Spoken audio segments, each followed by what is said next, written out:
আমার কাছে কতগুলো ছবি ছিল যেগুলো অনেকদিন ধরেই পড়ে, যেগুলো আমাদের ফ্যামিলিরই ছবি। এই ছবিগুলো ছিল একটা ল্যাম্পের মধ্যে, তো ল্যাম্পটা খারাপ হয়ে গেছে। ছবিগুলো আমি খুবই যত্ন করে রেখে দিয়েছিলাম ফটো ফ্রেম করব বলে।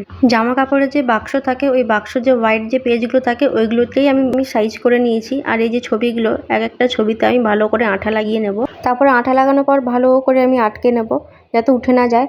তো এরকম ভাবে আমি সবগুলো ছবিতে আমি আঠা লাগিয়ে পেস্ট করে নেব।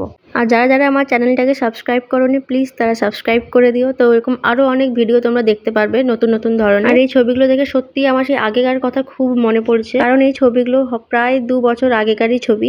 তো এক একটা ছবি দেখে দেখে আমার সত্যি সেই দিনগুলোর কথা খুবই মনে পড়ে যাচ্ছে। আমার সব ছবি এখানে আটকানো হয়ে গেছে, আর এখানে আমি কিছু কিছু কোডস লিখি যেগুলো এই ছবির রিলেটেডই হবে। আর লেখার সময় আমার মনে হচ্ছিল যেন আমি বহু কাল লিখিনি, মানে সেইভাবে লেখা আমার প্র্যাকটিস করা হয় না রেগুলার। এটা আমার পুরোটা তৈরি করা হয়ে গেছে, পরে আমি দোকানে বাঁধিয়ে তোমাদের সঙ্গে আমি শেয়ার করে দেবো।